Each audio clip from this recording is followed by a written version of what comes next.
વર્ષમાંથી best કરવાનો પ્રયાસ છે? શું છે આખો પ્રોજેક્ટ, કઈ રીતનું ઇમ્પ્લિમેન્ટ કરવા માંગશે કોર્પોરેશન? અમદાવાદ મહાનગરપાલિકા દ્વારા RRR reduce, recycle and reuse, ફરીથી તેનો ઉપયોગ કરવો એટલે R3 સંકલ્પ પર હાલ કચરામાંથી વીજળી ઉત્પન્ન કરવામાં આવી રહી છે. એવી જ રીતે આપણે વાત કરીએ કે આજે અમે સ્કૂલ બોર્ડની જે સંચાલિત શાળાઓ છે, 400 શાળાઓ, જે બાળક આપણે વાત કરીએ કે પોતાના ઘરેથી પ્લાસ્ટિક વેસ્ટ પડેલો હશે એ ત્યાં ડસ્ટબિનની અંદર નાખશે તો પરિણામે પ્લાસ્ટિક વેસ્ટને એક જગ્યાએ એકત્ર કરવામાં આવશે અને તેમાંથી જ બનાવેલી કોટી એ બાળકોને આપવામાં આવશે. એટલે આપણે વાત કરીએ કે પ્લાસ્ટિકનો રિડ્યુસ, આપણે વાત કરીએ કે રિસાયકલ અને રીયુઝ. એ જ રીતે અમદાવાદ મહાનગરપાલિકા સંચાલિત બાકરોલ અને દાણી લીમડા ગૌશાળા આવેલી છે. તેની અંદર હાલ અત્યારે 800 જેટલી ગાયો, ગૌ માતા ત્યાં આગળ રહે છે.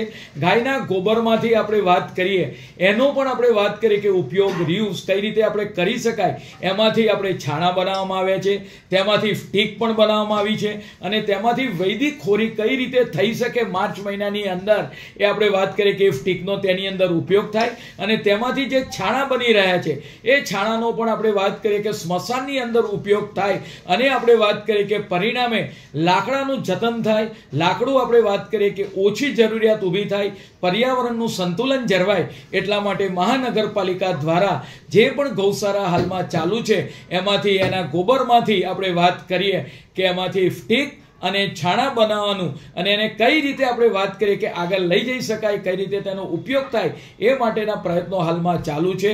ગયા વર્ષે પણ આપણે વાત કરીએ કે 5 જેટલી વૈદિક ખોરી એની સ્ટીકમાંથી કરવામાં આવી હતી. આપને હું બતાવતા એનો જે સેમ્પલ નમૂનો છે જે સ્ટીક બનાવવામાં આવી.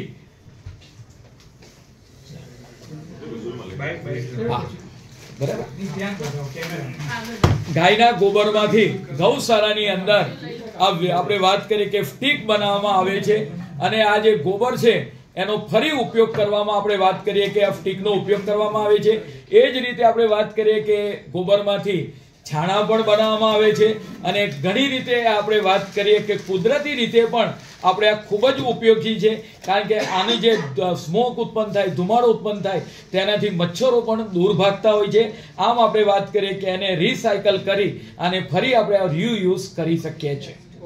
સ્ટેન્ડિંગ કમિટીમાં 289 કરોડના જે કામો છે એને મંજૂર કરવામાં આવ્યા છે, જેની અંદર અલગ અલગ કામો હોય. ગ્રીન બેલ્ટની અંદર, વાફડાની અંદર હોય, કેશવનગરની અંદર હોય, વોટર ડિસ્ટ્રીબ્યુશન સેન્ટર હોય, તદુપરાંત આપણે ગોમતીપુરની અંદર સ્કૂલ હોય, નરોડાની અંદર કોમ્યુનિટી હોલ હોય, દક્ષિણ પશ્ચિમ ઝોનની અંદર જે 7 તળાવો આવેલા છે, નેશનલ ડિઝાસ્ટર મેનેજમેન્ટ અને ગ્રાન્ટ અંતર્ગત જે સરખેજ તળાવ છે, મુમતપુરાનું તળાવ છે, સકરેઈ તળાવ છે, આવા જે 7 તળાવો છે એને ઇન્ટરલિંકિંગ કરી એ તળાવો વરસાદી પાણીથી ભરાયેલા રહે એ માટે આ તળાવનું કામ.